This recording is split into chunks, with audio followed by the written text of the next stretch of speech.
Well, hello there, everyone, ladies and gentlemen. Welcome to another week of Down with Boring. It's Jamie here. Before we get started, we've got a good show this week. We're joined by a long-time Dork favourite, Phoebe Green. We'll be chatting about all sorts, and then you'll hear me and Jake talk our usual good stuff. Maybe. Debatable. But before we get started, of course, Phoebe Green joins us because in just a few weeks, Phoebe will be headlining the first ever Dorks Night Out, 10th of November, at the famous Camden Assembly in London town, with added Joey Maxwell and Molly Coddled. So all the fun you can imagine. We have already spent any sort of budget, mainly on snacks. So we're in real trouble here. So we'd appreciate if everyone turned up. It'll be a good night. You know, why not? 10th of November. We'll catch you there. If you head over to the Dork website, you can pick up your tickets now. Only a few limited ones remaining. So if you miss out, we don't want you complaining. We don't want you sending in notes to the mailbag, wondering what the hell's going on with your life. We can't do anything about it. You know, capacities, government restrictions, the fun. But tune in. So Phoebe, we were talking a little bit more about that. But before you get started, what you should do, go over to the Dork website, head over to Dice, pick up your ticket, and then come back and join us. That makes sense, doesn't it? Cool? All agreed? Sweet. It'll be a good night. And now, back to usual programming. This is this week's Down with Boring. Enjoy. Sorry. Over to us.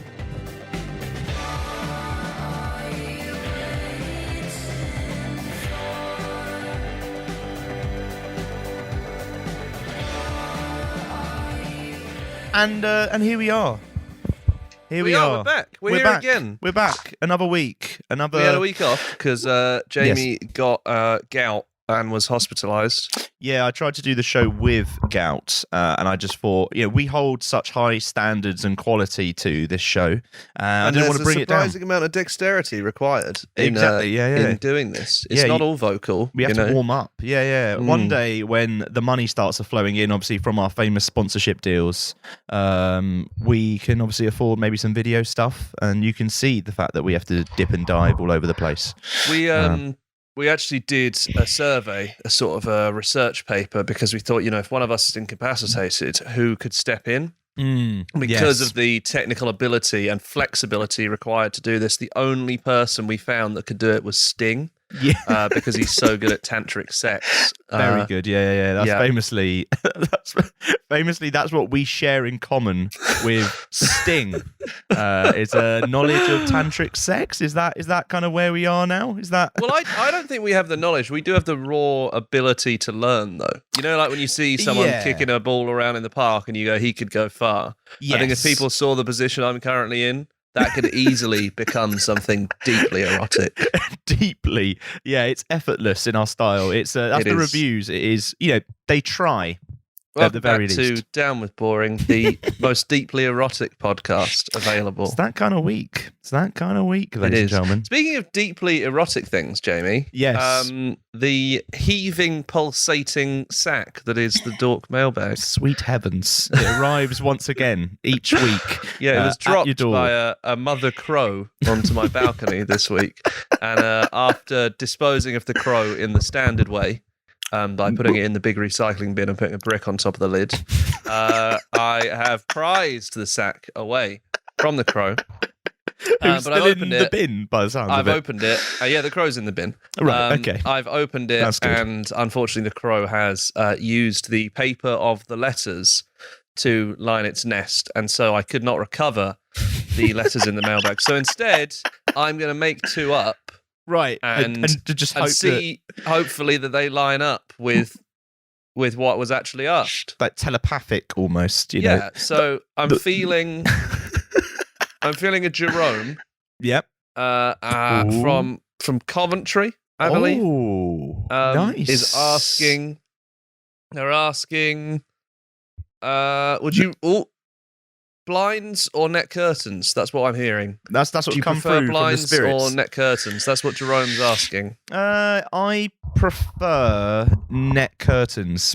Don't know why. I think it's more of it's an old school kind of feel. I feel like with blinds, you're only a couple of steps away from it being almost like prison bars. at that point.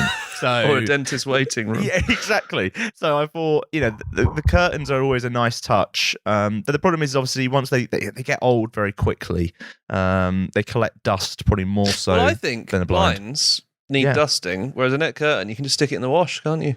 That is true. Can't stick blinds in the wash. You can't. Trust me. Tried it. Didn't go well.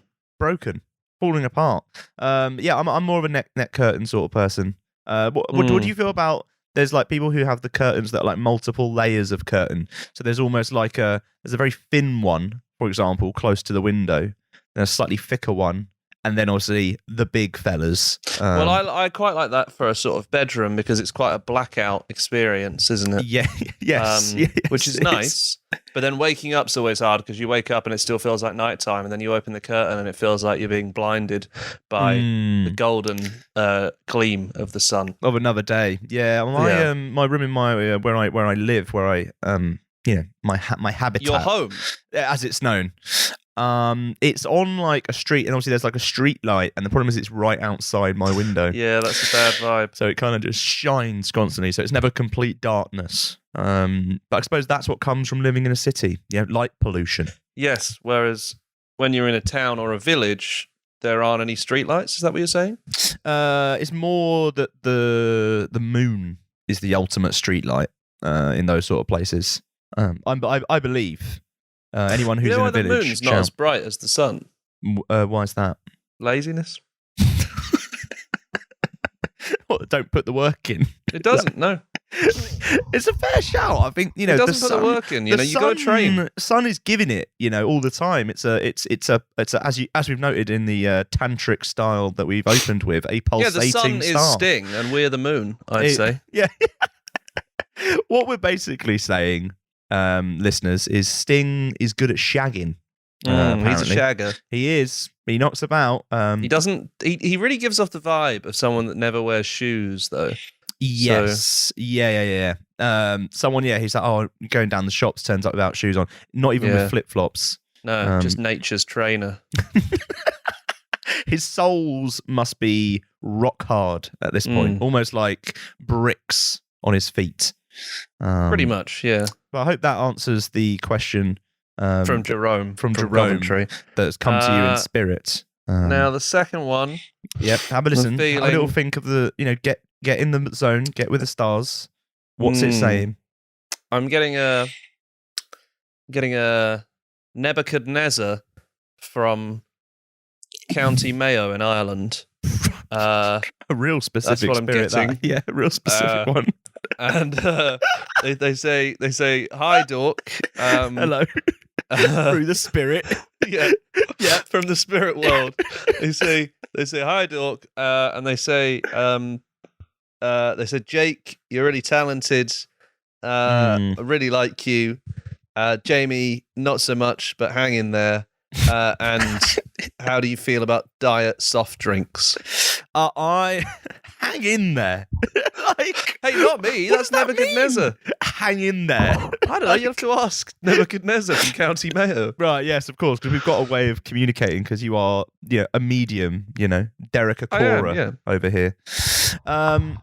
How do I feel? What was the question again from the spirit? It was... how do you feel about diet soft drinks? Diet soft drinks. A weird one from Nebuchadnezzar. I'm a huge fan of the diet soft drinks. I think I'm one of the few... The Diet Coke, I actually fully respect and rate.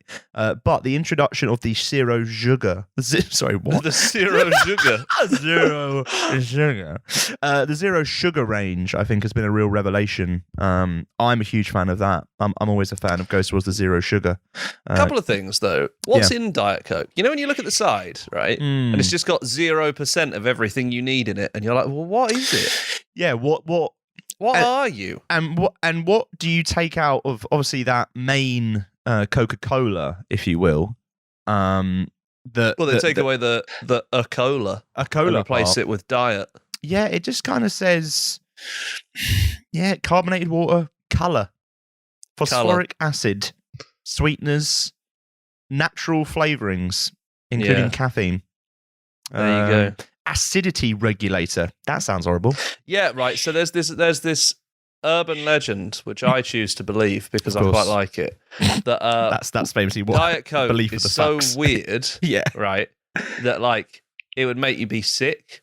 So part of Diet Coke is designed to suppress the urge to be sick, right? Right. Which is why when you're hungover and you have a Diet Coke, it settles your stomach because there's something in there that's doing that for you. Stops you giving out of your mouth. I mean, it's almost definitely not true, but it sounds good, doesn't it? I like that idea. You know, that's a real. Where did you hear this, by the way? Was it in from the pub? Yeah, obviously. Right. Okay. Yeah, trustworthy. Shout out Simon Tyree for that one. Thank you. In the pub, the real home of facts. In a pub in Hitchin in Bedfordshire. Oh well, if it's in Hitchin in Bedfordshire, that changes. I believe it was the Royal Victoria. Shout out the Royal Victoria then. Not very good pub. No, don't. It's the bastion of facts. So basically, everyone, what do we think of the diet kind of like soft drink range? Well, apparently, stops you throwing up. So that's please. quite nice. Yeah, any questions via the standard mediums or the spirit medium?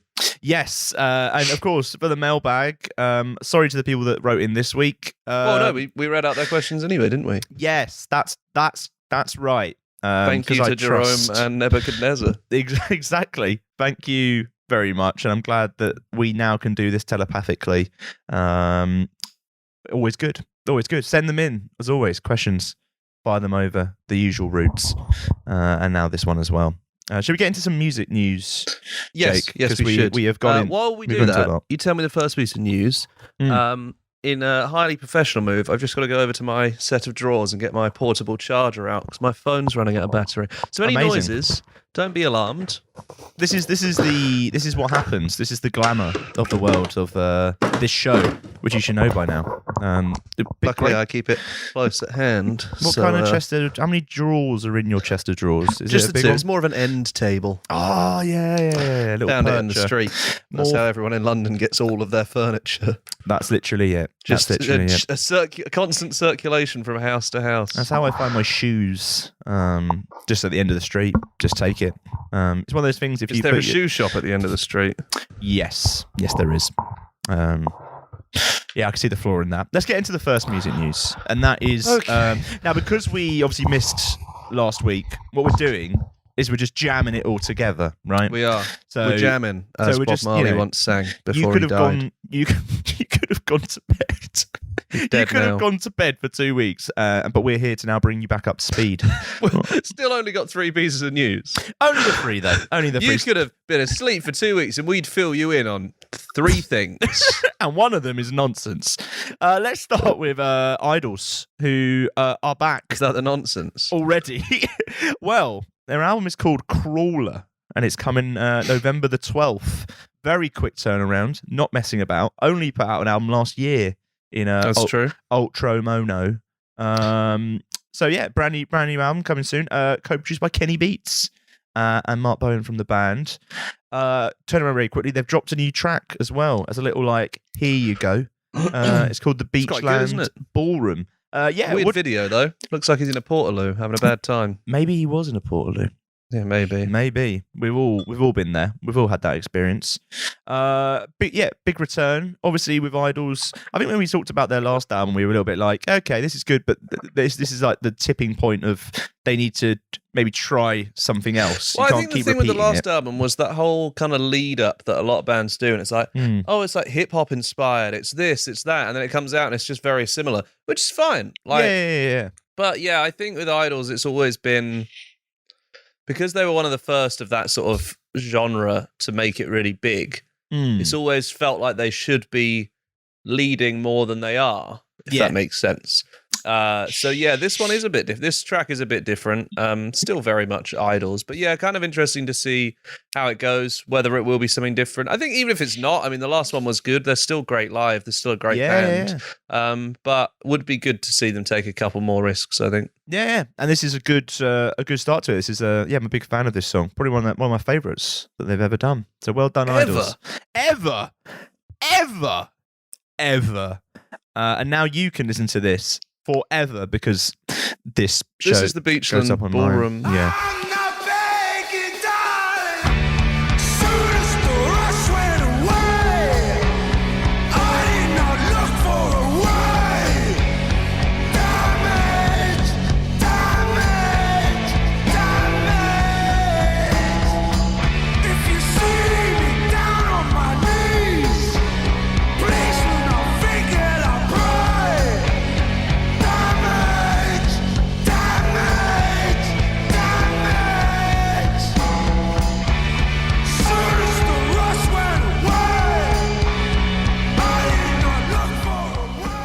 Beachland Ballroom. Have you ever been to a ballroom on the Beachland, Jake? Yes, I have seen Chaz and Dave on Worthing Pier. Ooh, on a pier. Nice day. How was that? Like, yeah, fine. Pier's a bit now dodgy, one of them's innit? dead. Talking of people that aren't dead, though, Liam Gallagher, obviously fresh from falling out of a helicopter. Still don't know how that happened. Would love to know more. He's gone, I know how to come back from that. He's announced that he's going to be playing Nebworth next year. And he's playing 2 shows, Jake. Not 1, 2. Massive shows. Nicely ties with the fact that Oasis, of course, did Nebworth famously. Yeah, but when they did it, yeah, like day festivals in London weren't a thing. Right. Are you saying so? Or like in cities, you know? Pause.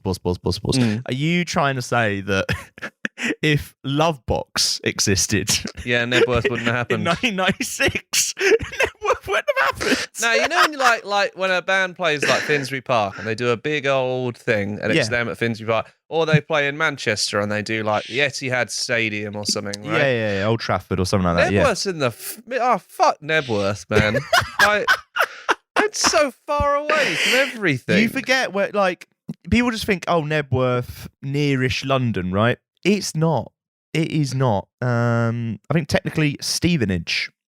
Stevenage. Yeah. Oh, yeah. Where are you seeing Liam Gallagher? Stevenage. Because I haven't actually had a chance to see him anywhere more convenient because he's only played every single festival for the past 3 years. It is really like he's running out of places to play. So it's like, well, it's going to have to be Nebworth now.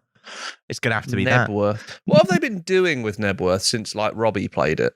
There's been like some shows knocking about there. Like here and there, stuff's been going on. Not enough to sustain it, surely. I think it's also obviously Nebworth House. I presume they have some sort of tourist attraction there. Is that where they keep the nebs? Yeah. Do you get to stay in the house if you play it? I don't think so.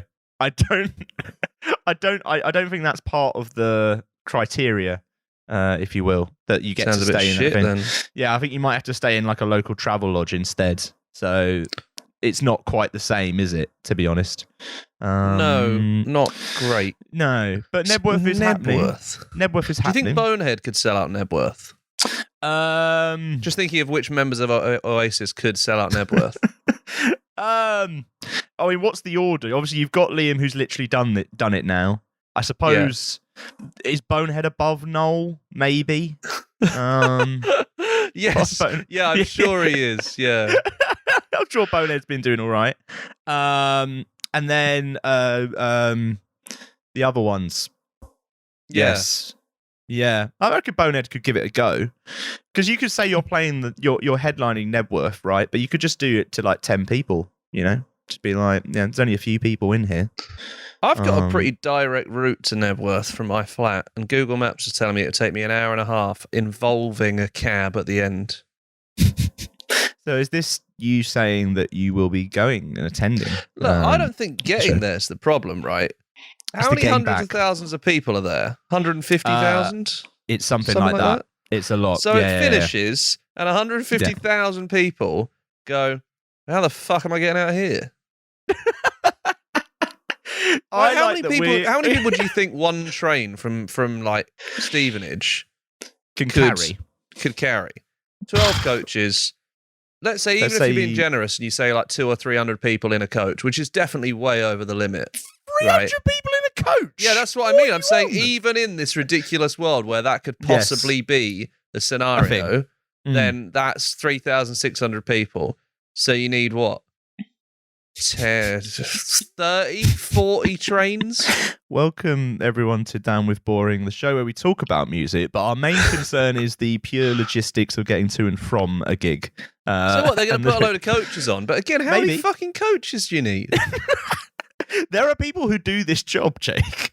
There are people but how do you do this job? Just stunning by it. Like, oh yeah, I might play Nebworth, and you'd be there like, don't. Someone's like, don't what? do that. Please don't do that. Could you do this place in central London, please? It'll make our life easier. Can you or at any transport hub? Somewhere near Birmingham. That's pretty central. Can you play the bus station? Victoria. We could easily get people in and out. It'd be Can you great. play halfway between the bus station and the train station? It's easy. We can send some people some way. They'll be the other. Agreed. Unfortunately, I think that venue, which is known as The Road, I think was busy that day. So it's going to be Nebworth instead. How big do you get before you stop touring and people start touring to you? Oh, as in like you just play in your garden? That's a great idea. No, I mean as in like you're a band, so you're playing like you play Oxford, so someone from Oxford goes there. How big do you get before you just go, I'm paying 3 hours away, and if you want to see me, you better get on a fucking bus, mate. Well, this big. Yeah, apparently. This big. The return of Liam Gallagher to Nebworth. So what happened? And we're talking about it. Yeah, they're sold out. Both shows. So sold out both shows. Both shows, Friday and Saturday, 3rd and 4th of June. Already. This amount of people are willing to go to Nebworth. They are. Fucking maybe Nebworth. that's that many people who live in Nebworth on your touring model. Maybe we're completely underestimating the size of Nebworth. I tell you what, if you lived in Stevenage, you'd be rubbing your hands together, wouldn't you? We've done it again. Years I've lived in this shithole. In celebration, let's have a listen, because obviously Oasis did Nebworth, and they're releasing a documentary. So they've put out some tracks. Guys, you lived in Langley or Driver's End. Oh, you'd be having the time of your life, wouldn't you? So this song is for them. And all of the locals going to the show. This is Champagne Supernova by Oasis live at Nebworth.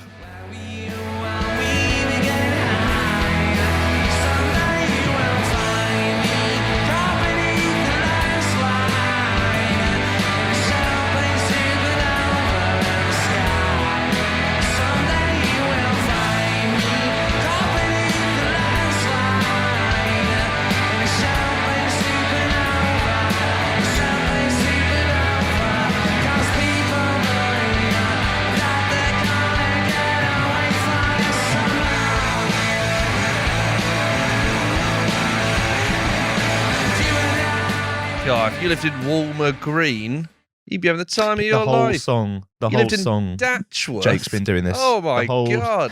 The whole song, Jake. Tell you what, even Whitwell, that's not far, you know? That's not far at all. Whitwell. I tell you what, Nebworth, it's actually surprisingly accessible from Hitchin. So I go back to that pub. This isn't bad at all. You're just hearing this realization go on the air about traveling to a venue. They finally go, actually, no, it is accessible. Well, not accessible, but like, I've got a mate who lives in Luton. I mean, that's doable, isn't it? You heard it here, everyone. All round Jake's mate in Luton's house. Well, no, because it's sold out, so you're fucked. You're right, fucked. What's happening? Done with that. Done with that. Do you want some more news? Talking of travel, I've got some sad news, Jake, that Kylie Minogue has announced, by the way, she's moving back to Australia. No, not enough toxic spiders here. She's been living in the UK for 3 decades, which I didn't know about. So yeah, I mean, I don't think I did either. It wasn't like I don't really like it was a known fact that Kylie Minogue was living here. Moving back to Australia. Okay, follow-up question. Where were you? Yeah. Like the UK. Okay, for 30 years. Oh, okay. Yeah, it's like, what's happening here? Maybe she got sick of like every mammal in Australia is a marsupial, isn't it? Yeah. So like she keeps picking up like mice here, and she's like, "Well, where's its pouch?" That's her reason. Yeah. Is that? I can tell you, it's not. Patting sheep. Like, where's the pouch? The lack of active animals is what's really holding it. Like walking somewhere. She's like, oh, I need to stick my jacket somewhere. Oh, look, there's a dog. I'll just put it in the dog's pouch. And they're like, oh, dogs don't have pouches here, Kylie. She's like, well, what's the point? She's like, what? Yeah, I'm leaving. First fucking plane out of here. What kind of Mickey Mouse country is this? Which is apparently really accessible. Yeah. Hey, Luton Airport's near Nebworth. She could have tied it into that. She should have waited. Maybe it's Kylie going to Nebworth. We'll find out. Who knows? We'll find out. Yeah, she's moving back. Jane, misses her family, living in Australia. Taking after 30 fucking years. Yeah. That's kind of what actually, you know what? I do miss my family, yeah. Oh, actually, yeah. Probably should probably should go back. Apparently she was saying that she's had friends call her since she announced that she was leaving. A friend at my local restaurant was like, Kylie, what do you mean? You can't go. I said... Kylie's local restaurant. I think that's probably underselling what is probably a very fancy place, isn't it? Yes, it'll be like a very... make it... It's not like a greasy spoon, just like, oh, Kylie, no. Oh, it's just a cheap Italian down the road, you know? Her response was, I'm not really going. I've lived here for 30 years. I'm always going to be back. I don't think that fully captures the point of moving and living somewhere. Like, no. Not really going. You are. Is she travelling by plane, or is she going to do the locomotion? Be a very long locomotion, that journey. Physically impossible, I think. Like, arguably a very painful journey. But yeah, I guess you could go all the way to like round Southeast Asia and then build a ramp at the end of that train track and go really fast at it, and hopefully you'd land in Australia. Enough momentum to take you there. But yeah, moving back. So Kylie, who knew, honorary Brit for so long, and now she's had enough. You know, this is the next toll from, you know, the great Brexit scenario. We're losing superstars, Jake. It's very sad. A lot of them do live in London, don't they? Yeah. And New York. Those are the big ones. Yeah. Both quite cold in the winter, which must be annoying. Also, we live in London, so maybe we are superstars now as well. You know, maybe Kylie's local restaurant, we can take over and that Kylie, she's down the road all the time. Yeah. Famously at Frankie. Do we get Danny in this swap? I don't think it's a deal. I don't think it's like that one Minogue at a time in the country. I thought it might be like, you know, when they asked the British Museum refuses to give artifacts back. We finally said we'll give Kylie back. Yeah. We'll give her back. She's just every like couple of days a week she has to go to one of the museums and just stand there like, it's me, it's Kylie, I'm knocking around. Knocking around, that's the name of that song, isn't it? It is. It's called Knocking Around, but don't worry, after this, Jake, we're going to be joined by our special guest, the one and only Phoebe Green. Is stopping by. She could only do a time when I was on a train, so I'm not going to be there. The joyfulness. Jake truly was spinning around. Well, hopefully not. Hopefully the train was a bit more straight, but this is spinning around. Phoebe Green next.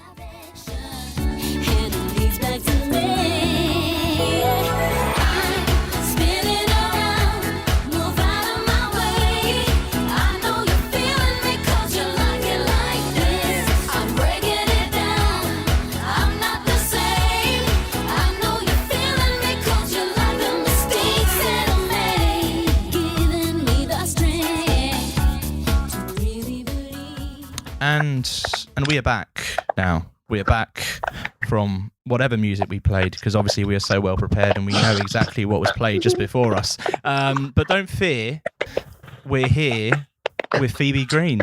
Hello. Phoebe, there we go. Perfect. The perfect introduction. If it makes you feel better, there's been a lot worse than that. A lot worse. Phoebe, how are we doing? How is life at the moment? Good, thank you. Whereabouts are you in the world? What's going on? Right now, I'm at my flat in Manchester. We have a day off tour. Oh, so... a golden break that we are ruining by having you come on the show. You thought maybe I can have a day off of all this. No. No. Here we are. We are waiting in the wings, just saying, no. Don't you dare sleep now. Don't you dare. Don't you dare do any of that. You're on tour at the moment with Black Honey, I believe. How has that been? How have the shows been so far? Oh my god, it's been amazing. We love it. Like, I think we've only done 2 shows so far. Well, no, we did 3, but then there was a break. So like, that's how well it's going. That's how well it's going. You're like, we've done some shows. They've happened. Done some shows, and they have been good. It's been really fun. But oh my god.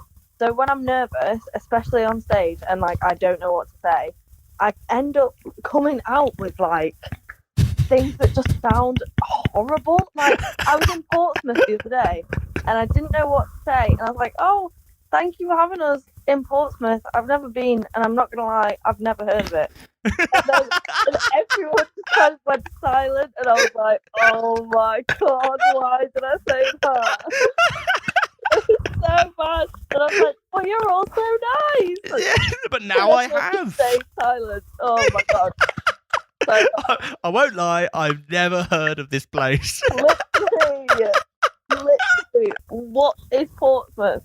And I didn't know what to expect. So I was like, well, I've never heard of it. You never heard of it. You never heard of it, so you've got no expectations when you go into that. Oh my god, I need to not come out with stuff like that. But luckily, I know every other place that we are going to. So it's fine. You've done some research in your day off. Yep. You're like, right, okay, what's famous landmarks? Famous moments in history. So bad. So bad. But now that you have heard of Portsmouth, fan, would you return? Yeah, I would actually. There you go. Everyone was like so nice to the point where I felt like I was in some kind of simulation. Like they were so nice, it was as if they were paid actors. Like you're looking around the room like, hold on a second here. Someone handing out cash on the way out, just like, what are you doing? What are you doing here? But going well. Tour's going well so far. What is it? Loads more coming up as well. Give us an insight on a Black Honey tour. How have they been? Have they been treating you well? They've been amazing. They're so sweet. Like the nicest people ever. They literally, we were doing merch the other day, and Izzy was just like, "Oh well, I've poured you all a glass of prosecco each in your green room." And I was like, "What?" You're just like, this is the life I can get used to at all times. Strong move, straight into prosecco as well. Fully rate that's the vibe of the tour. So, I mean, Foster's or prosecco. Maybe the two together. Not that we are condoning mixing an Australian lager with prosecco, but you know, might as well try it. Exactly. You may never have heard of that before, but never heard of Portsmouth before. So yeah, exactly. Discovering new things. Discovering new things at every moment. a fully wonderful time. Well, it's all going on at the moment for you, Phoebe.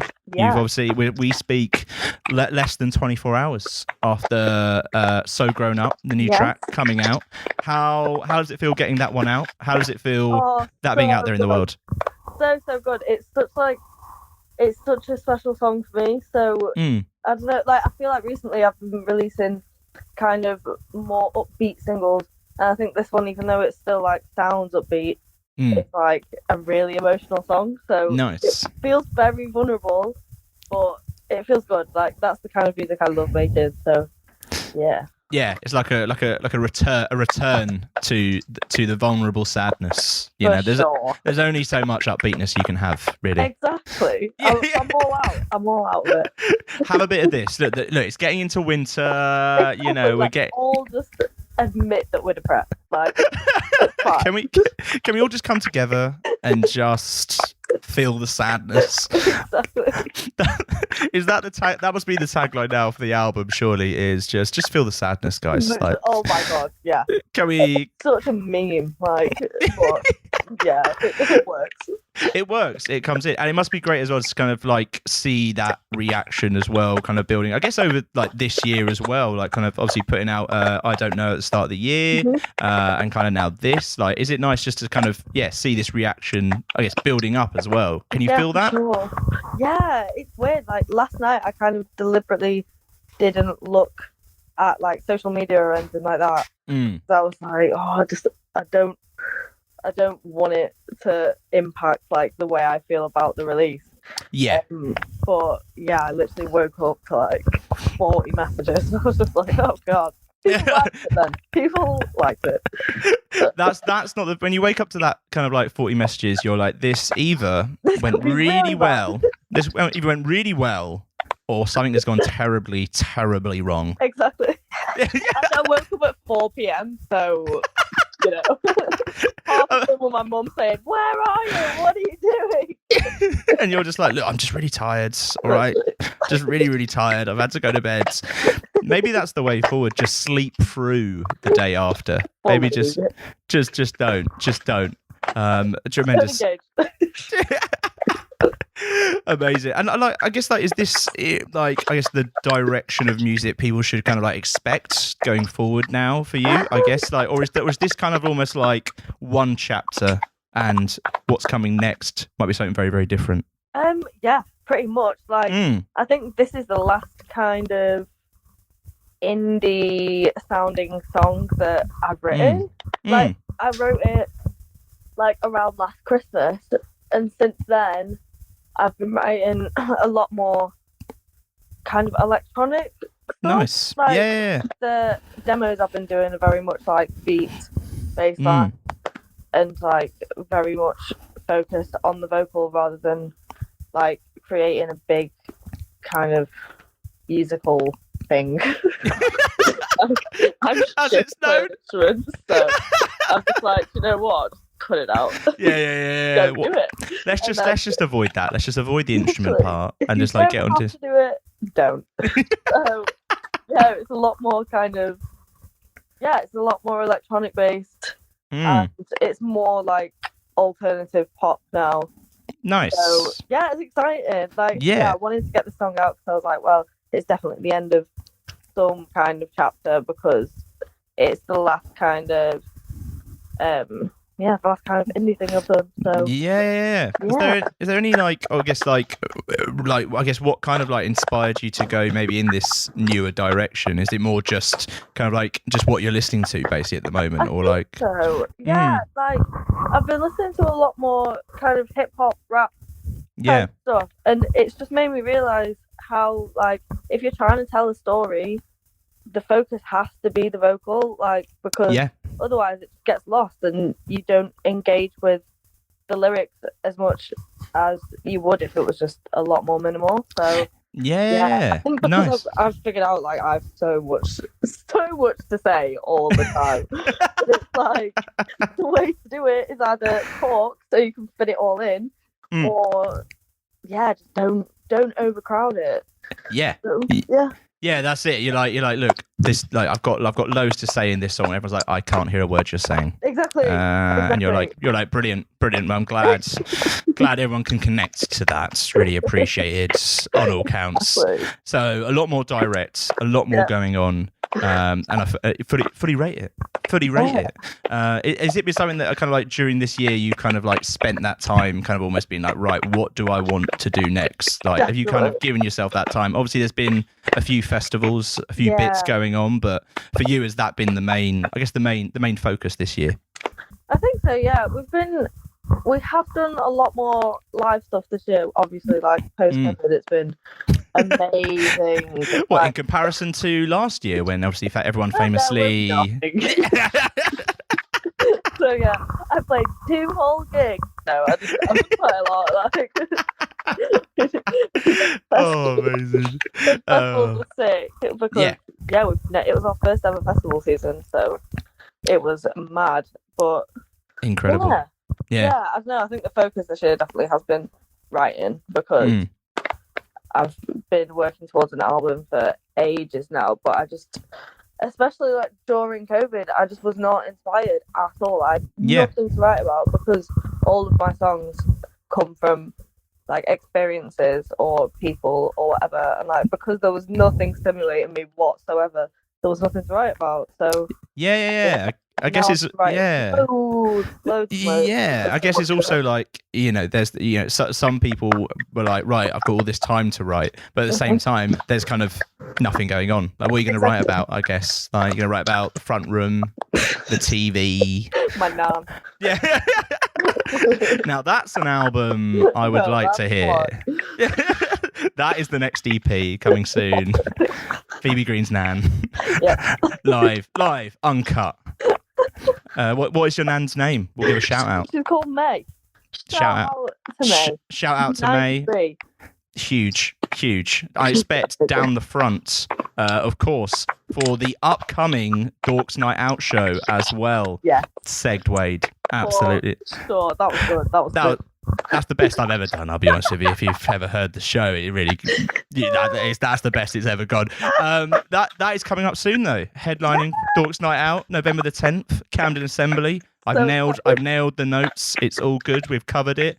Are you looking forward to, I guess, doing almost like a headline show in London, basically? I've never done a headline in London, so nice. I'm so excited. So excited. It'll be so fun. Down the front, it's going to be huge. I'm taking this opportunity really just to fill out the requests, as it is obviously a Dork show. So do you have any pyro planned? We just need to let everyone know at the venue.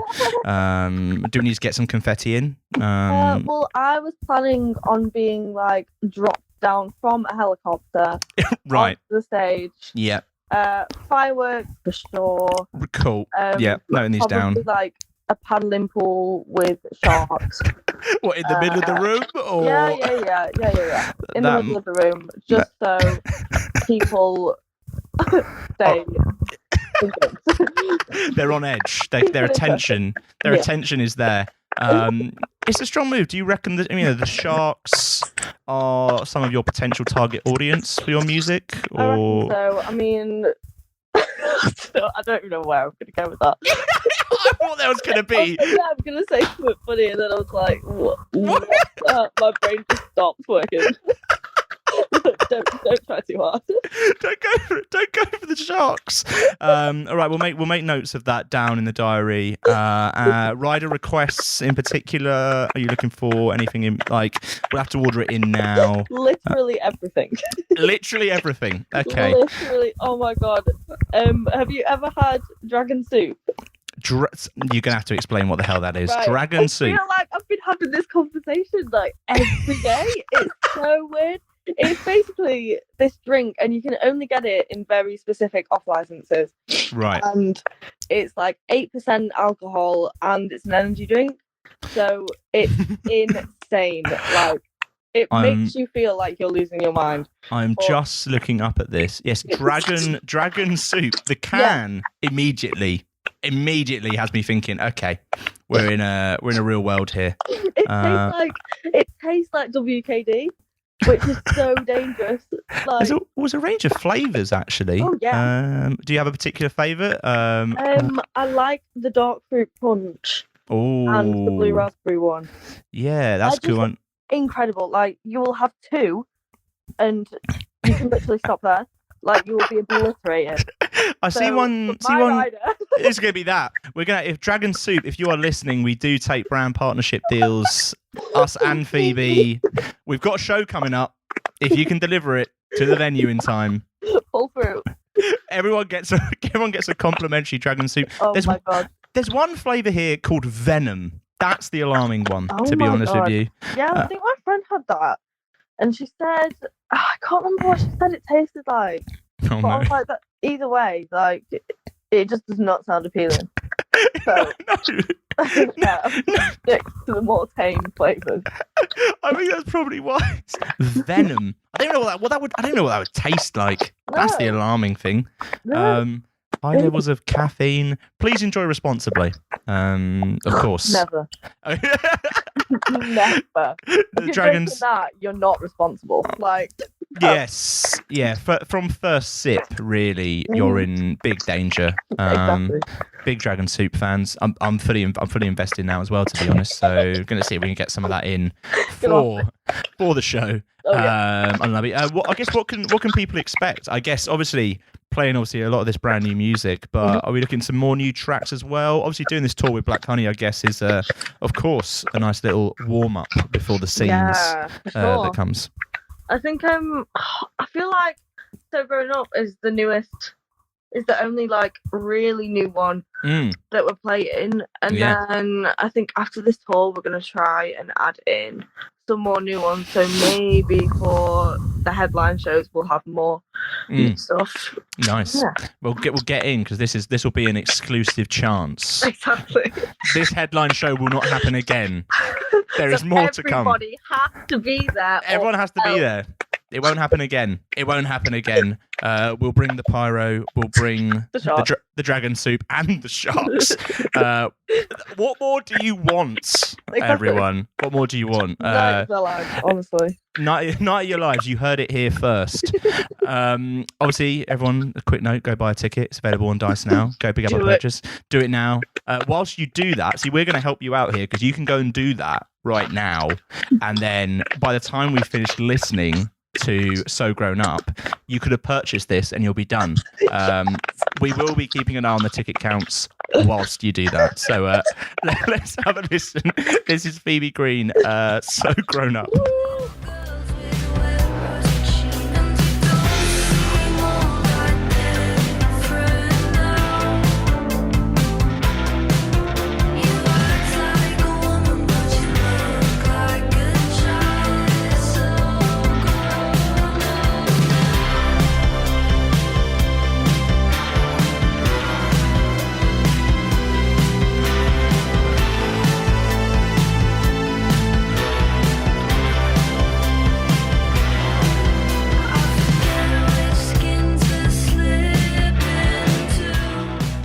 And we're back. We're with a huge song.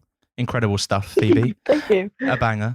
And obviously, of course, we've seen the ticket count, so we just want to thank all of these people that we have seen dive on in. You can still do that now. We're not going to stop you. It's not that that was the period. It is. Yeah, we haven't taken them off sale. It's still there. So if that didn't sell you, if that incredible track didn't sell you, to be fair, I don't know what else will. Because that's the best it's going to get. The sharks and the dragon soup. Sorry, of course, famously. Come on, you're a fool if you miss out. To really sell what's coming up and going to a part of the show which some people say is the best. Some people say is not the best. Some people say, oh no. It's time to play a game, Phoebe. Yeah. So every week we a guest of ours, we play a little game. We want to get to know, the ins and outs of some of our favourites who join us on the show. And we thought this week that aging is inevitable, isn't it? Ew. That is a thing. But with becoming a grown up, there's things you should potentially leave in the past. But there's some stuff you shouldn't.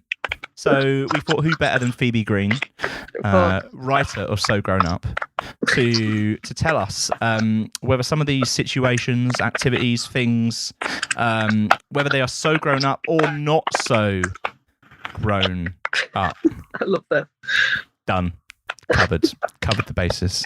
Let's begin with something that I had as a kid. So I don't know what everyone's thinking. Birthday parties at McDonald's. Is that a grown? Is that a grown up? So grown up. Honestly. Wait. Right. Yeah.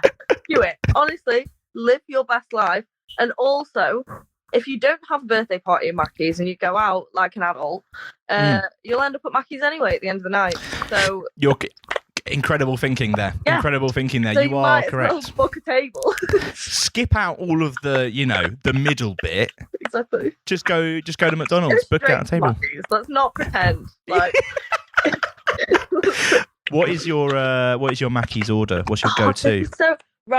It's so annoying because I am mostly vegetarian. I don't eat any meat. Yes. So options are limited. It's not the best.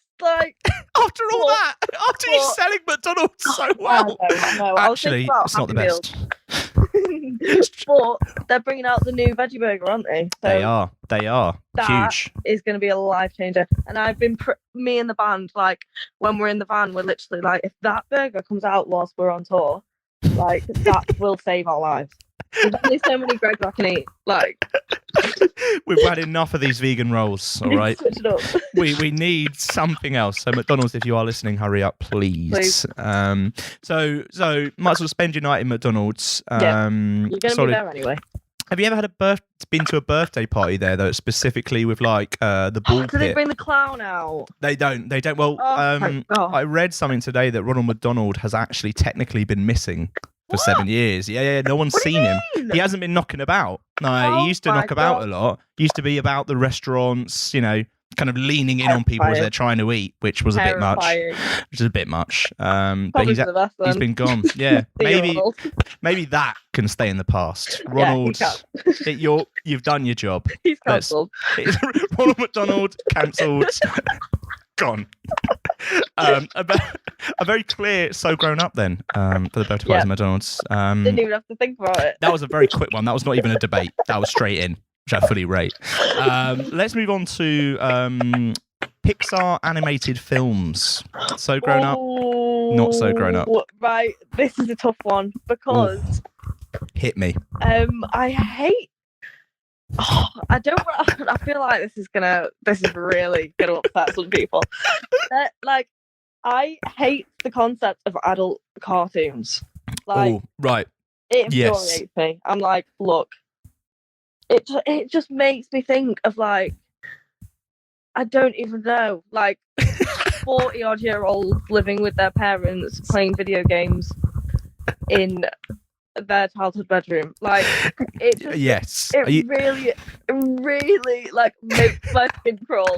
Like, adults watching. I didn't realise I'd touched such a point. Like, honestly, I think about it all the time. I'm like, oh my god, there are literal programs with real life people in them. Like, why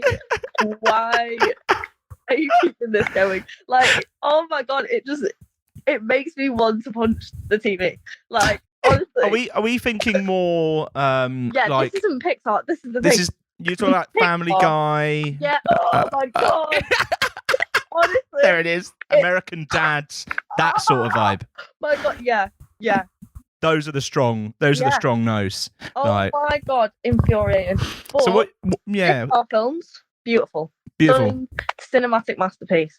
They are. Like, they're just so, but they're not trying to be for adults, so it's fine.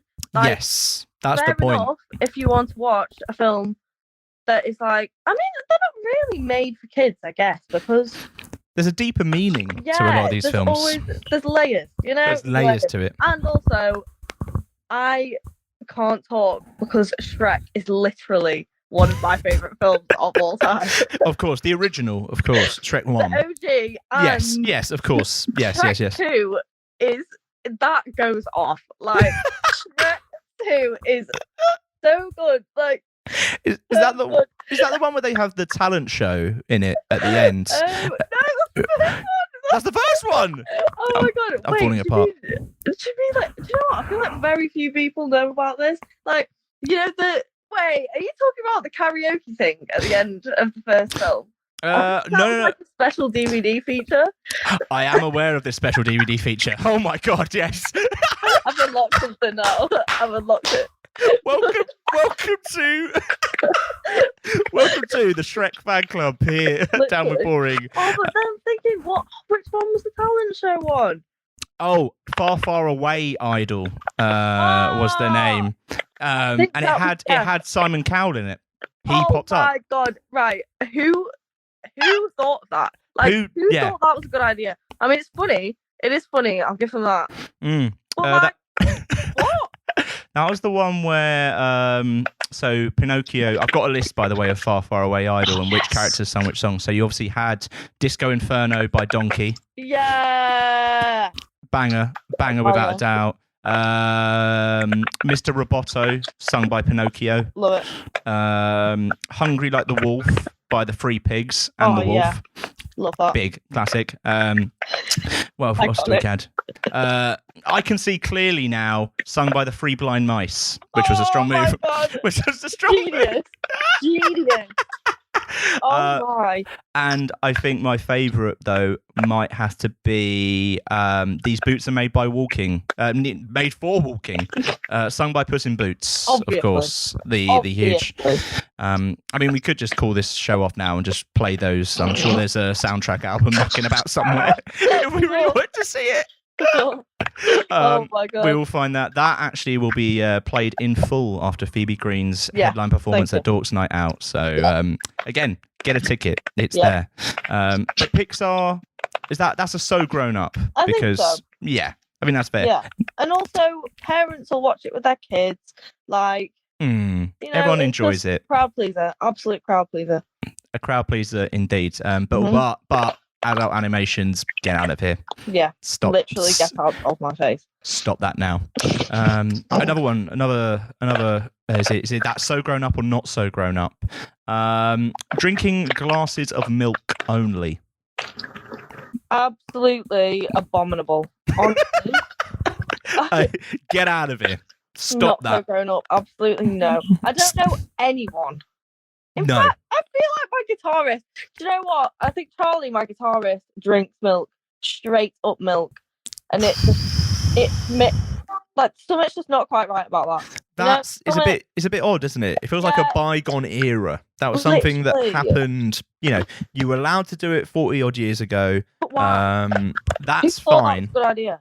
Exactly. I mean, we have dragon soup now. Literally. So why are you drinking milk when you can have? It's just so like I don't know. I feel like that's like the equivalent of like not having a sandwich and just having bread and butter. Do you know what I mean? Like it's like the bare minimum. Treating it like it's a sandwich as well, being like, oh, look at this, and you're like, whoa. Exactly. That is not it. That is or not the having vibe. like a burger bun and just putting ketchup in it. Like, don't get me wrong, I love ketchup, but like that's the line. You wouldn't do that. No, you wouldn't do that. I would eat it with a fork. I have done many a time. I don't know why I said fork and not a spoon, but I feel like I always just end up having a fork. Yeah, and you have to kind of shimmy it about in the ketchup. It just makes it more interesting, doesn't it? Yeah, you feel like you've achieved it. You've achieved something when you manage to.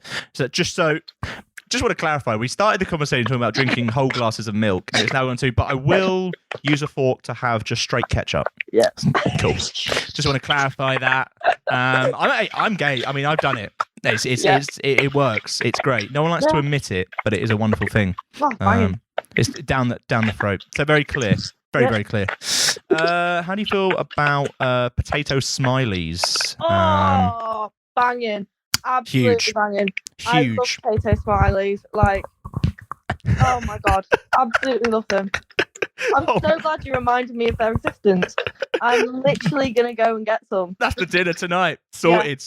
All you need to do is just tweet at Read Dork, and we know full well exactly what's gone on there. So the potato smileys, huge shout. But do you think, as grown-ups, it's as accepted as it should be to have potato smileys? I mean, like, do you want to be happy? Like, just look at their faces. Just look at them. I mean, they're low-key terrifying. Yeah. But they're cute. Like, come on, we all need a bit of a booster sometimes. Exactly. Get some potato smileys. Serotonin will skyrocket. That's it. So if you're feeling down, everyone, Potato get those potato smileys. Have a potato smiley. Bam! There it is. Oh, they should do giant ones, like giant Yorkshire puddings. I was just about to say like a Yorkshire pudding, sort of like a giant one. And then what is there something in the potato smiley, or is it just obviously all potato? Good question. Could it be like a Kiev sort of vibe? Oh, now we're talking. Now we are talking. We're gonna make a fortune off that. Gold. I hope no one listens to this and takes that idea away from us, because I'll be livid. And then you serve it on a big plate, tuck on in. Tell you what, that could do really well at festivals. And then you put the ketchup like in the holes, like its eyes. Yes. And it smells. Put the ketchup in there, or you could put like beans and like. Ooh. You could have like, oh my god, you could treat it like a fry up. And you can put all the other components in the hot. I'm really deep in this. I rate it, and then the smile is like it could be like vegetarian sausages in the smile. Yeah. Yes, beans. Yeah. You could and maybe some mushrooms. Yeah. This is it. This is the result. And nothing would have to touch it. Do you get? Oh my god! I feel like with fry up, certain things just should not be touching. Yes. And so, if they're all in these little compartments, they're away. They're away from each other. It's like a tray almost. Yeah. You can place it there, like you get at school. Separate the food out. Separate the food out. I love that. This is a result. I'm going to be thinking about this a lot. Well, if you're going off to get some potato smileys, have a look into it. Let's have a look at the way it works, and we can make an action plan. Thank you very much. Yeah, the logistics. Yeah, I'm glad someone's on it. Get the logistics sorted, and we'll be able to serve that up everywhere coming soon. It's a new range. Yep. It's a new range. Incredible. I have one more for you because very few things are going to try and top potato smileys and the genius idea we just came up with. How do you feel about holidays to seaside resorts? Oh my God. Wait, go on. We're talking about Butlins, Pontins, that sort of vibe. I've never actually been to one. Wow. To Butlins or Pontin. Like, never been to an actual resort. However, I am from a seaside town, so... And it is a bit annoying, actually. I was about to say, is that a different... Do you have a different viewpoint then? Because you're already... you're in the town. Maybe. Like, I get it. I get why people want to be by the sea. Yes. However, you're taking my mum's parking space and she's not happy about it. So... That is the sort of thing, though, that you're just like, no, I'm done with this now. I'm done with this now. Because all you're gonna hear, your mum comes in, she's like, what's going on here? Like, they're back. You know, the resorts are open again. No. Yeah, I suppose it'd be a bit odd for you to go to a seaside resort I'd still back it. Like, I would. Yeah. I love Brighton. Brighton's great. Yeah, Brighton is a lovely place. Yeah, I think that's so grown up because, like, why would you not? Yeah. I mean, seaside resorts are great. However, if it's in England, very temperamental weather. That's the danger, isn't it? It's like spend a lot of time eating fish and chips in the rain. Yes, it's like the holiday aspect maybe is taken away. Yeah. It's more of a I've moved my location in the country. Yeah. That's kind of it, really. Exactly. Some good entertainment going on at those little places, you know? Yeah. To be fair. For sure. Oh, do you know what? I miss Benidorm. That program is literally huge. The funniest thing I've ever seen. Like, Tim Healy doing absolute bits. God. My guy. Amazing. My guy.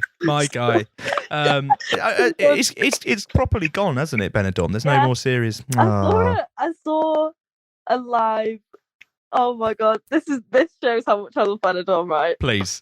So I live next to a theatre in Manchester, and I saw one day. I was like, "Oh my God, this cannot be legit!" Like, they put on a live stage performance of Benidorm, and I went. Of course, I did. Are we talking original cast or? No. Actually, I think there was like one person, but I can't remember who it was. So it was like a new cast and everything. Yeah. Amazing. It was hilarious. I was about to say, how was it? So good. Would recommend.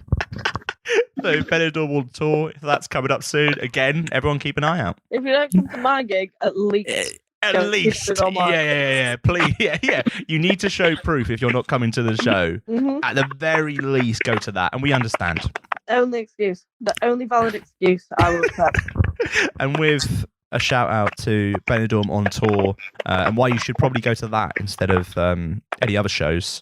I'm afraid our time has drawn near. We're done. We've really, I feel like, had a productive chat here about many different potential business opportunities, which I'm really happy with. And we can take this away. Anyone listening, don't you dare take any of these ideas. No. Because we will come and find you. We need to copyright them immediately. Yeah. As soon as we're done on this, we are going to copyright right away. I'm sending it in, and the copyright guy's looking like, so giant potato smileys as a breakfast? It's like, yes. Yeah. That's exactly what we're after. And of course, shout out to Shrek and the Far Far Away Idol. That again. Oh my God, I want to see Shrek live. That's the thing as well, isn't it? That is. There's the Shrek Adventureland in London, which is genuinely a thing. The one by the bridge. Yes. Been there. How was it? It was incredible. I've got a baby Shrek. It's literally on my bed right now. Like, I'm literally staring right at it. It's there. It's right there. Yeah. love it. I carried it around. I did like a newborn photo shoot outside. Yes. Outside the place. Yeah. My mum was like, Phoebe, please can we go? Like, please stop humiliating me. Yeah, Phoebe's like, please pull it together. Please. Please, we need to get out of here now. We need to leave this city after this. Incredible scenes. It's come to an end, unfortunately. Obviously, you can obviously come and catch Phoebe at Dork's Night Out at Camden Assembly, November the 10th. Don't miss out. Don't be a fool. There's so much on offer there now. Incredible scenes. Obviously, go to Shrek's Adventureland beforehand. Yep. Bring me some gifts. Yeah, dragon soup. Bring that down as well. Everyone knows the drill. I'm glad that we saw it and glad this had this chat in advance. Until then, Phoebe, it's been a pleasure. We're gonna play I don't know to wave you out. But until the show, we shall see you then. So see you then. Thank you.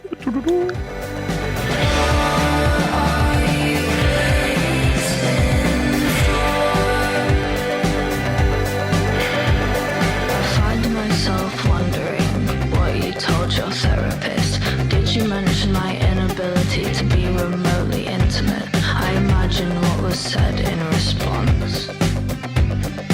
You could use your right hand in a picture on your nightstand. Drinking more and thinking less.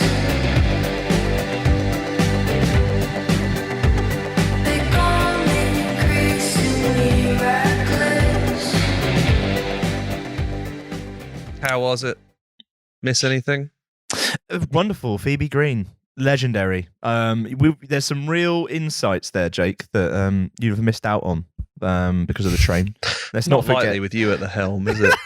Hey, we're already planning the launch of a giant potato smiley that you can put your breakfast in, like little components, like a tray. Okay, that's great. good. Hitting stuff, mate. Dragon soup, venom flavour, mate. Have a little bit of that. You've had dragon soup.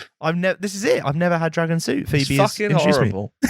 I kind of think like it's like drinking a K cider and then asking your friend to punch you in the face.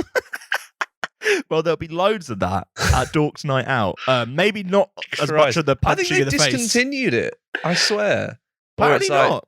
Like £4 a can or something. I mean, I'm not surprised if it will be something like that. It's horrible. But yeah, dragon soup. Bring it to the show. Dork's soup Night with Out. 2 O's as well. State of that. November the 10th, Camden Assembly. Pick up your ticket now. I'll be of there. That fun and more. Maybe. Jake will be there. Yeah. If I'm not on a train. If I'm not on a train.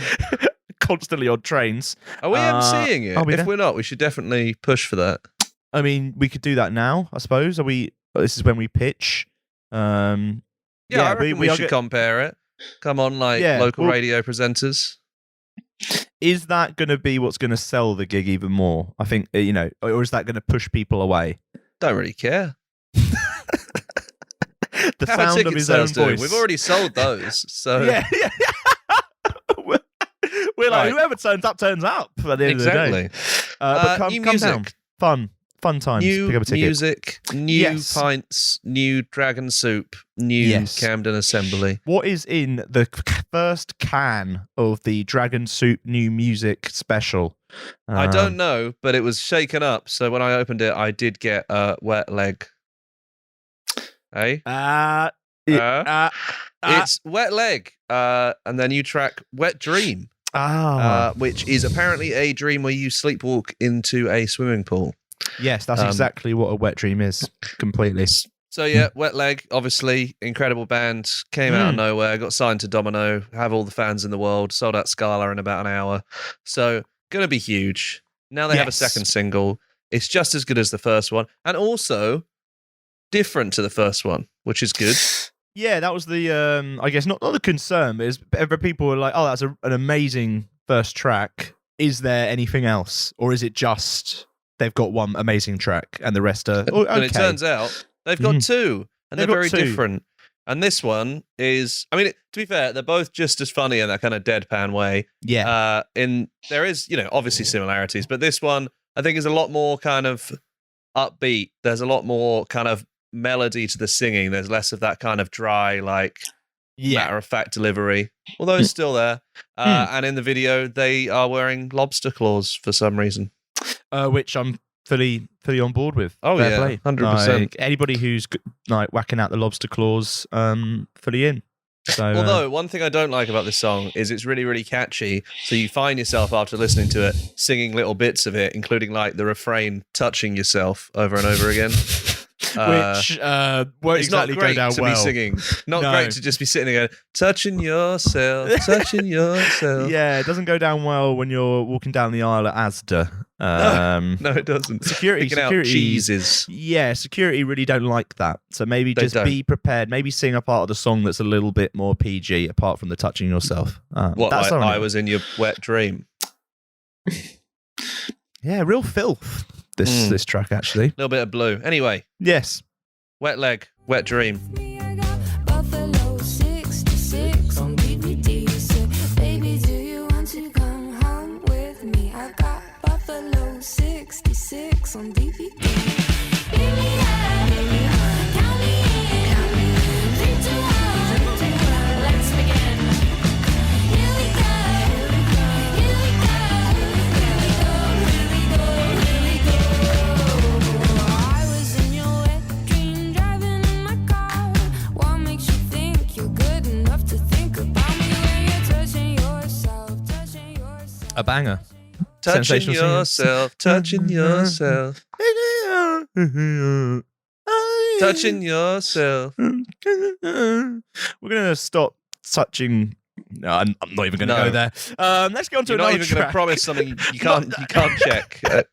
We've already talked about Sting's tantric sex. We can't go any further. Let's pull this back with a new track from PinkPantheress, who is like brand new artist. Really, there's just kind of I always hate to say like pops out of nowhere, because obviously there's a lot kind of like going on and work behind the scenes. But I guess over the past few months, PinkPantheress has become, I don't know, a real breakthrough name in like new music and stuff. You know, there's tracks out like, you know, Pain, Break It Off, Just For Me. These are all really like just amazing tracks that I'm a massive fan of, and it's really like this new future pop sort of styling, but it feels like it changes every single time, and I'm a big fan.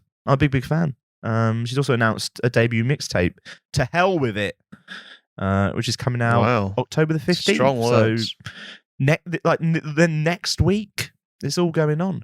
A big fan of PinkPantheress. What do you reckon, Jake? You like yeah, it? very good. Again, different. One of those. You know, there's just so many people around at the moment where I think like, you know, during COVID, they're sort of ticking along. You know, they're there, and you kind of forget that like this isn't the normal trajectory of everything. So there's quite a few people out there who are just overdue blowing up massively. And it's now starting to happen for quite a few people. And I think PinkPantheress is definitely one of them. And it well deserved as well, because like, great stuff. Yeah, and the fact that each track kind of shifts and changes a little bit. Yeah, I'm really, really excited. And I think, we're only just getting an opening taste of what's to come. So let's have a listen. Much like how we feel every time we put out one of these shows, this is I Must Apologize by PinkPantheress.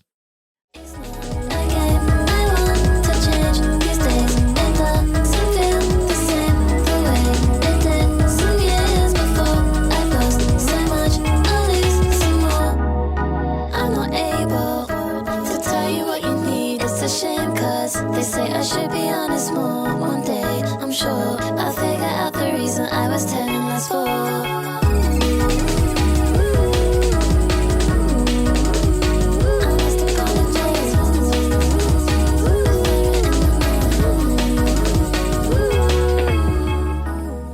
Incredible. No need to apologise, I would say, with a tune like that.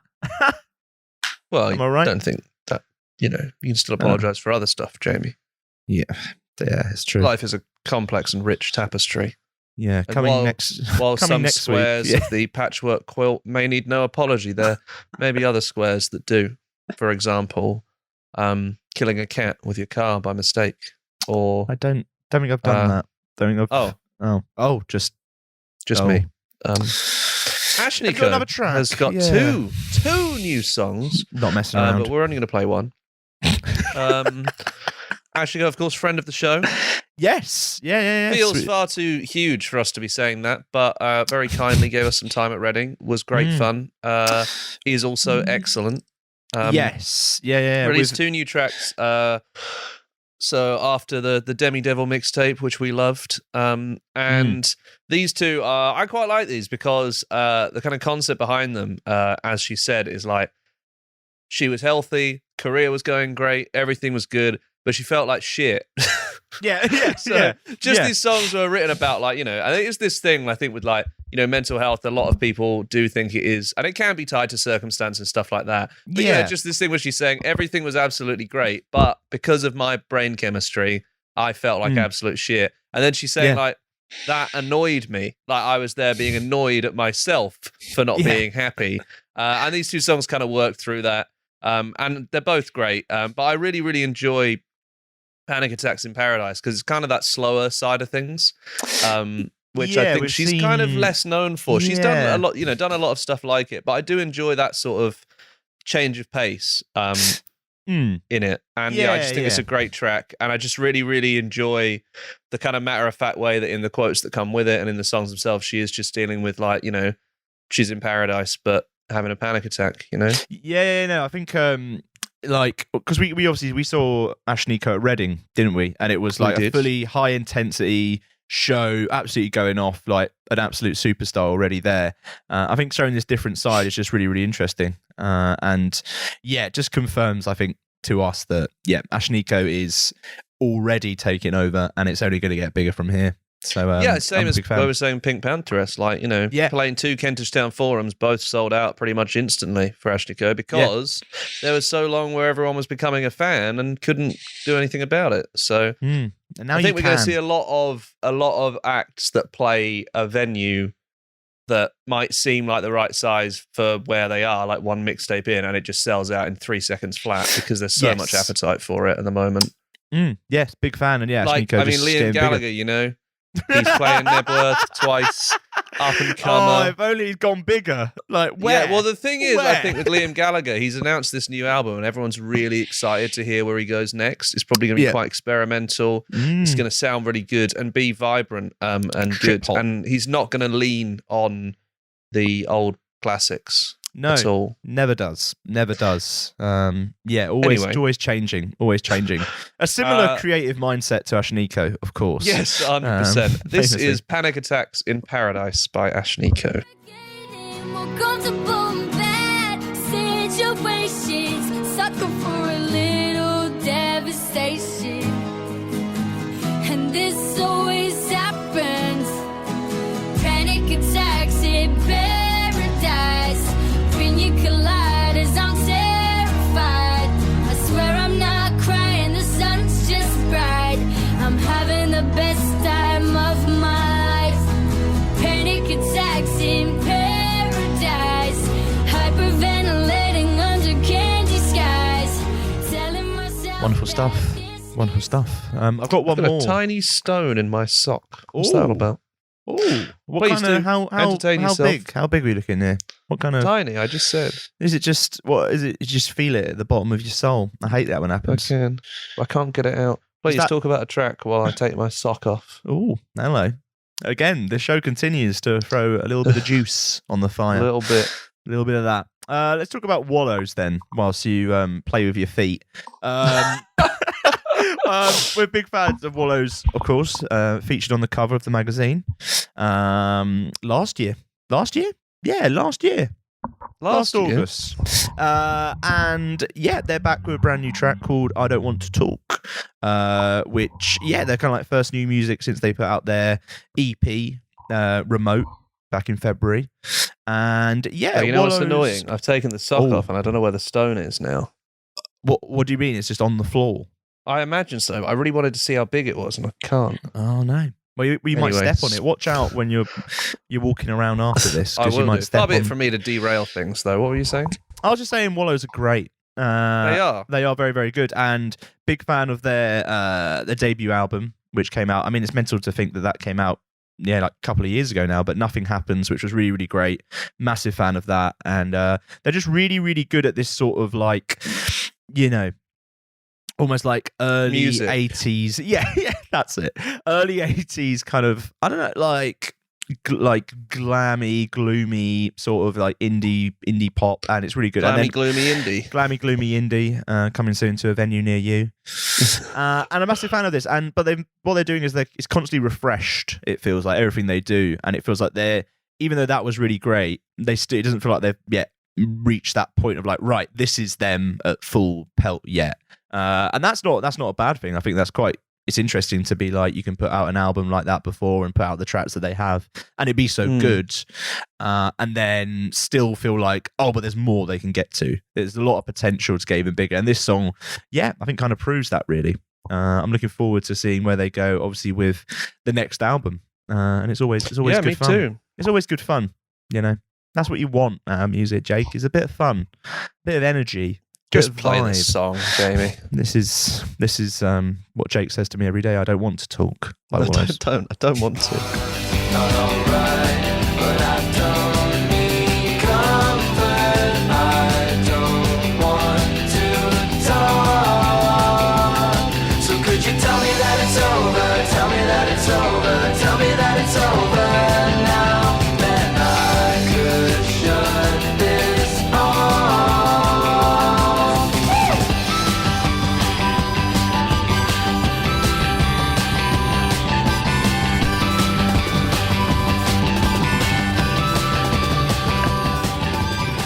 I'm going to use this gap in recording while the song is playing to put my sock back on.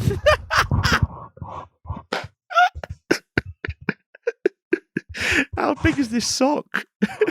Well, I turned it inside out when I took it off because I only had one hand for it because I was holding the mic. Of course. See the issue?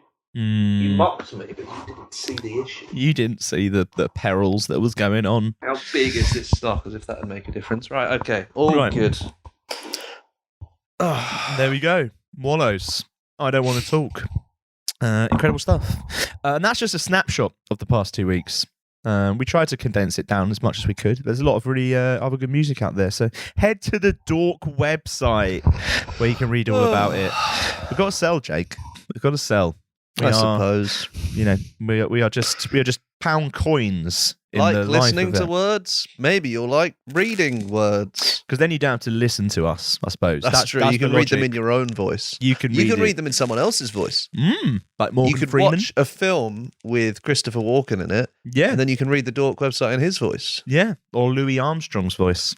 Yeah. Dork favourite swallows back. Well, on that shocking behaviour, let's get into our album of the week. And now for Sam Fender's new album. I used to be able to do a good Christopher Walken voice, but I can't really think about it, and I have to take a while to get into it, and I don't think we have time. So you need just to work just into pretend it happened. Yeah. Oh, great Christopher Walken impression, Jake. Really good. Thank you. No problem. I bet Sam Fender knows how to do a great Christopher Walken impression.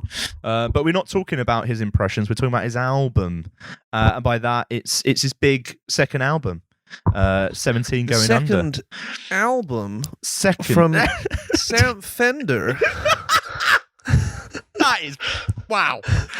Wow. I don't even know what to say. Wow. I don't know if that was a wow how good or bad it was, but It's happened. It's a bit of both, to be honest. It happens. You'd never think it was him, but No. you know who it's meant to be. Yes. You would never realise. You'd never walk down the You'd street and never hear go, it. oh my god, is that Christopher Walken? No, but, you'd be like, Christopher oh. Walken. I can't do it anymore. I've It's lost gone- it. See, it's that gone. was it. It's falling That apart. was it. Let's... Sam Fender. Sam Fender, He 17 brought it out Going in Under. me. He did. He can bring a lot out of a lot of people. That's his power of his music. Really incredible stuff. First of all, before we start talking, we do have to give a shout out to the fact that he did turn up to BBC Breakfast incredibly hungover, and for that, full respect from here at Down With Plus, Boring. he's the cover star of Dork. He certainly is. What we love it when this happens. We don't want to take credit, but we will take credit. We will. We did this. We did this. I suppose the music's all right too, so that helps.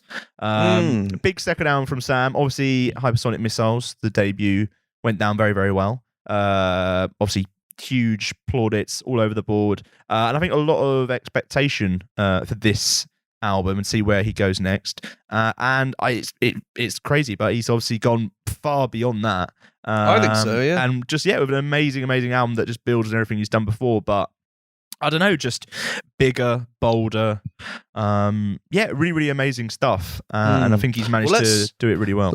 Let's have a song from it, and then we can dig deep under its skin and rip its grisly tendons out for everyone to see. Oh, okay. Well, this is "Get You Down" by Sam Fender.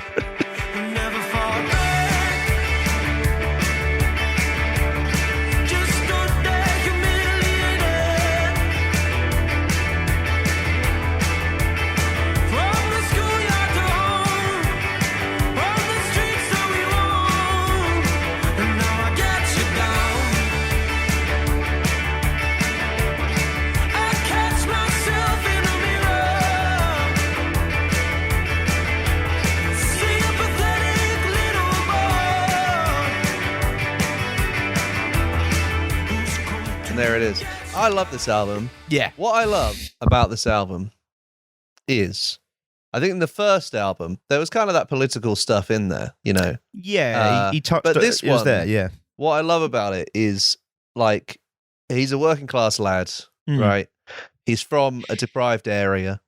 And I think he really captures that thing of, like, these people who are clearly in need of, like, some kind of external assistance, some kind of rejuvenation in their area. And that. Yeah, support. They just kind of, you shut off from like around it. And I remember that from like when I was at school, like those people that need politics the most completely disengage from it because they feel like it doesn't represent them at all. And by going really personal with this album, it hits harder and is almost more political than the first album without coming across as like hammy or like cliched. He's just talking about like the social issues that he faced in these songs without sacrificing the song itself and without going into like, you know, being up on the pulpit saying like, this is what we need to do. This is this. It gives a really good picture of, a part of society which I feel like is not well represented considering how large a swathe of society it is. Yeah, I think you also touched on that point. Is it's not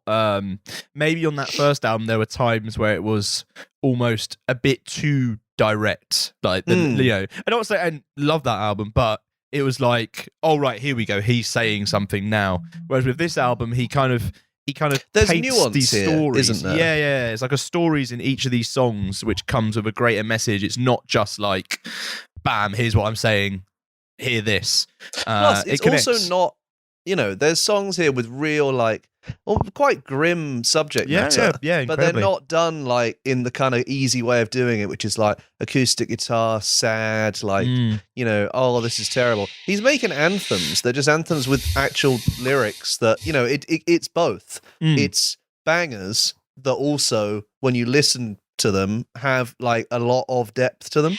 Yeah, I think it doesn't go either way. He chooses both, which I think is like, you know, if you're making a second album and you want to touch on all these social issues, you can be like, well, how do I go about doing that? And I think it's really brave to be like, well, I'm still going to make absolute fucking stadium filling songs because why the fuck not? Yeah, I think it's just this nice fit of, because the music, you know, as a whole, mostly, you know, through this album is very uplifting. You know, it's an uplifting album, which, like you say, still touches upon these, you know, incredibly, you know, dark subject matters at times.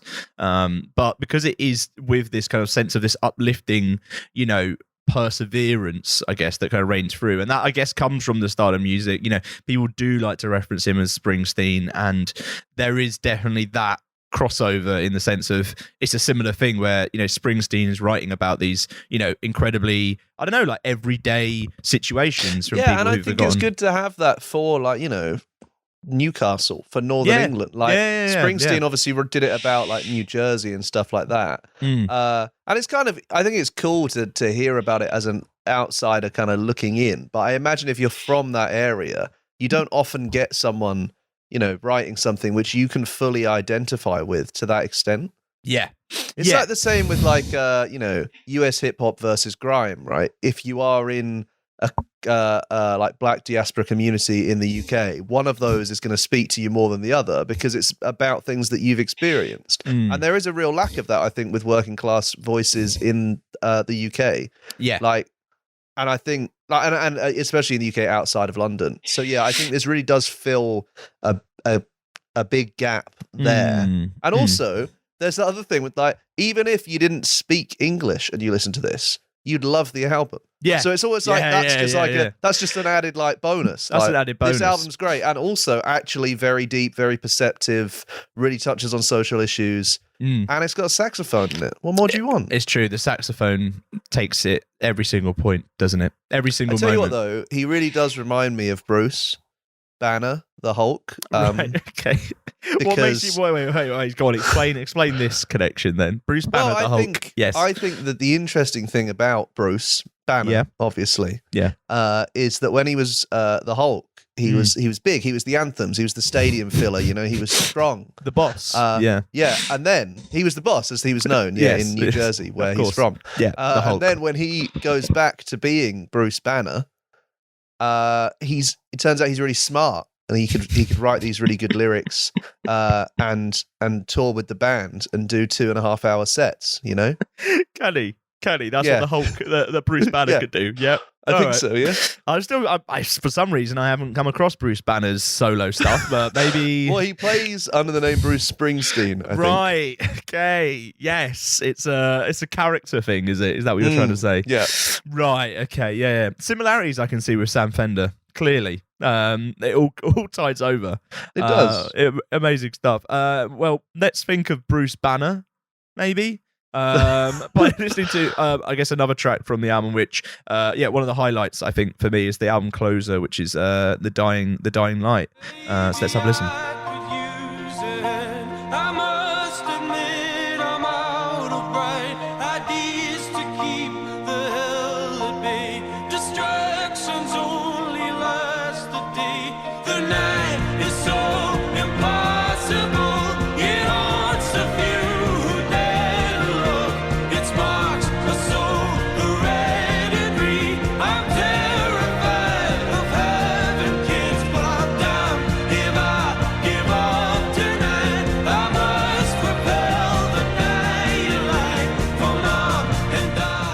Huge tune. God, what an album. What an album indeed. I recommend, everyone obviously, have a listen. Make sure you're checking it out because it's phenomenal.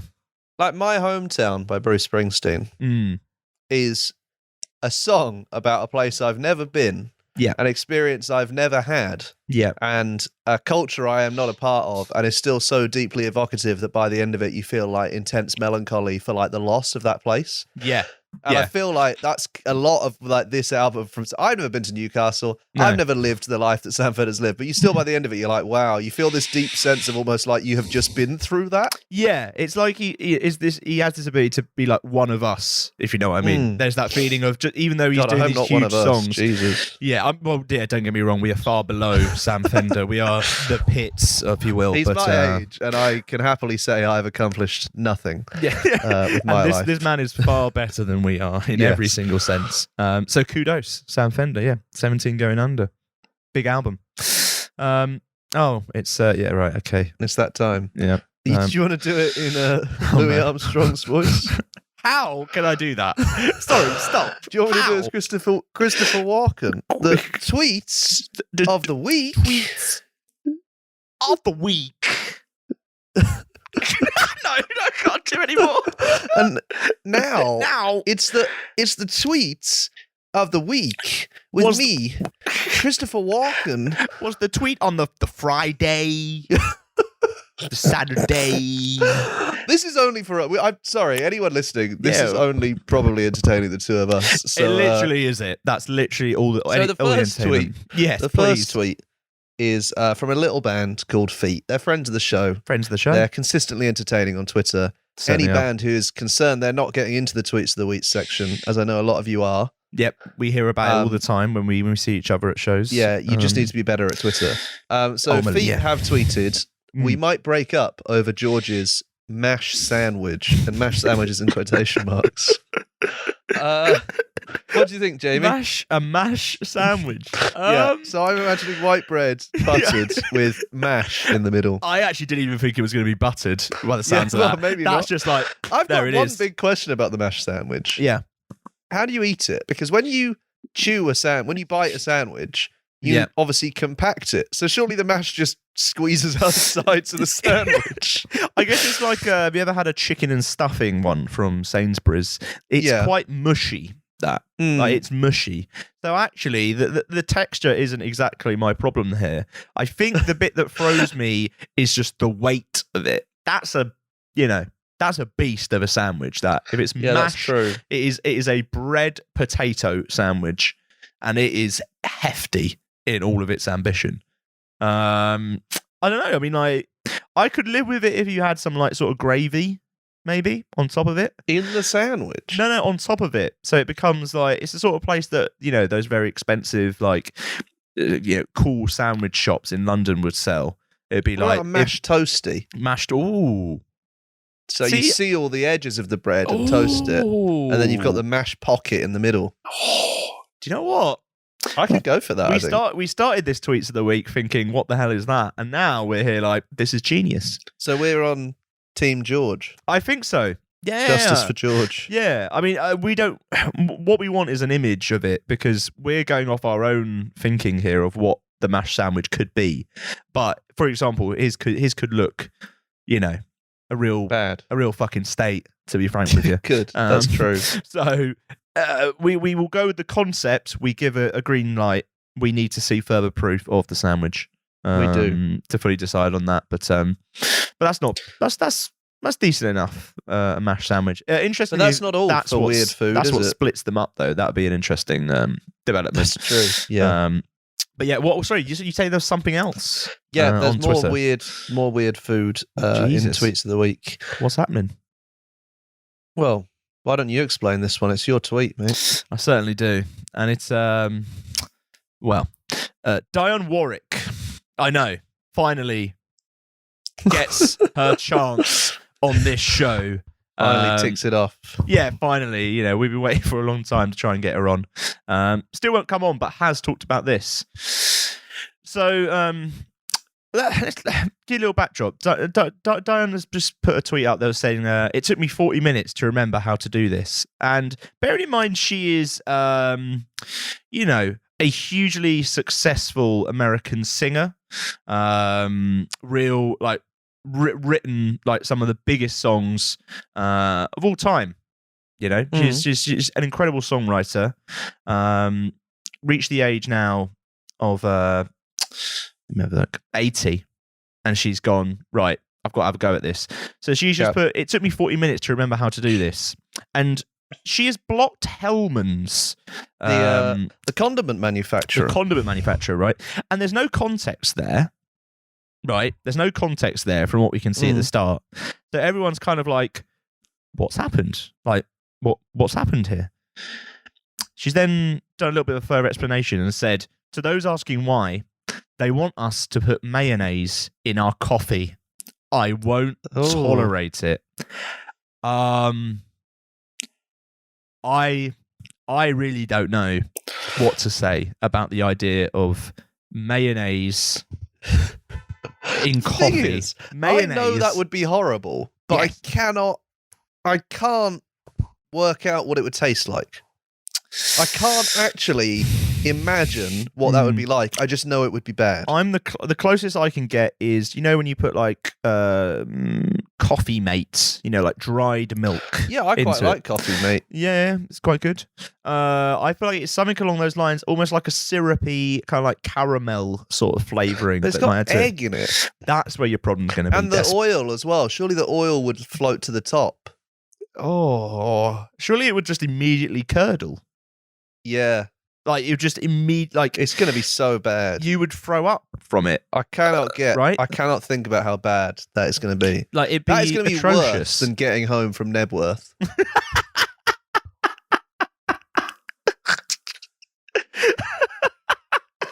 Similar experience. What if you were on the train back from Nebworth and all they had was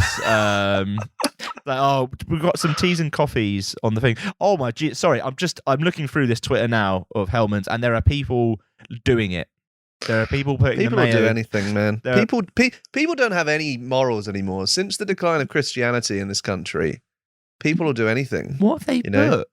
They put, nope, that wasn't a typo. This wasn't a typo. Mayo in your coffee It's called having a sophisticated palate. Strong. Strong. You know what I hate, thinking. actually? They've obviously just done this to generate discourse, and we've fallen into their trap. We're talking about it. Yeah. But why the fuck do Hellmann's need to generate discourse? They're like the only mayonnaise. Yeah, I don't like, unless mayonnaise as a genre of condiment has particularly been going downhill over the past few No, years. I'm not buying that. Mayonnaise is a pretty solid winner, think so. I feel. Like, out of all of them. Mayo. Buy mayo. That's what they say when you're in the stock market, you know? Mayo never drops. That's what they say. Famously radio There's an old man with a cigar and braces. He's, let me tell you something, kid. You want to get into the mayo. business? You want to get into the business? Get in the mayo business. That's where your money's going to be worth. You want to buy Coca-Cola, Apple, and mayo. Nah. Those are the golden triangle. I've got the images like Churchill from the dog adverts where he's just like, mayo. Fully. Oh, God. Oh, atrocious scenes. But mayonnaise in your coffee. Stop. So out of the two food tweets, we're on board. It's got to be the mashed sandwich, There's hasn't no it? winner Out of in those two. Even if I like to think, you know, like you're on a plane and they offer you the food choices. Yeah. You got to get to the back and they've only got one left. It's like, sorry, we've only got the mashed sandwich and the mayonnaise coffee left. And you're there like, oh, All right, go on then. Who knows? Maybe on next week's show, if enough people ask for it, I'll have a mayo coffee, and we'll see what happens. fucking hell, Live on air. It's not gonna be pretty. gross. We'll see what happens. Until then, though, here is the rightful winners with their mashed sandwich. This is Feet with Chalet 47. You pack those peanuts for the ride.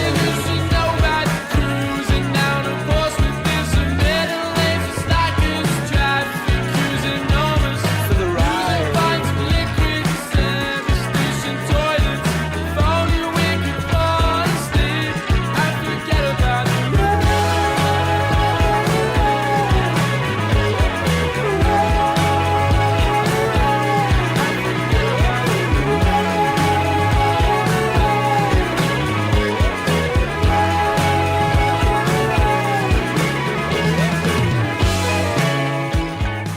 And there it is, There it mashed is. like a sandwich.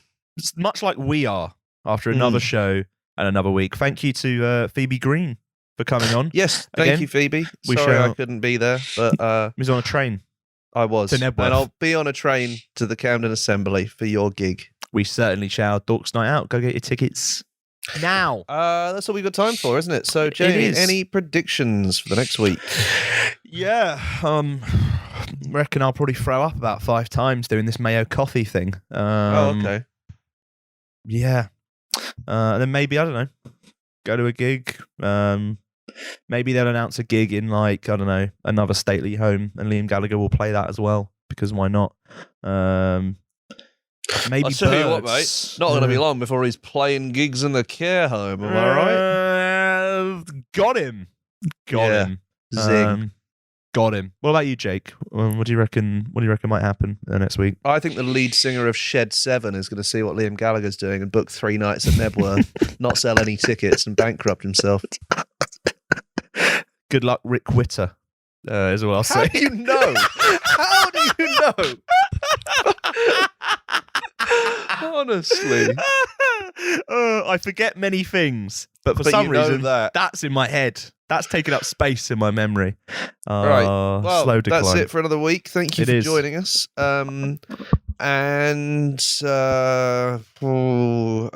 Just look after yourselves, right? Just don't look after drink bleach. yourselves.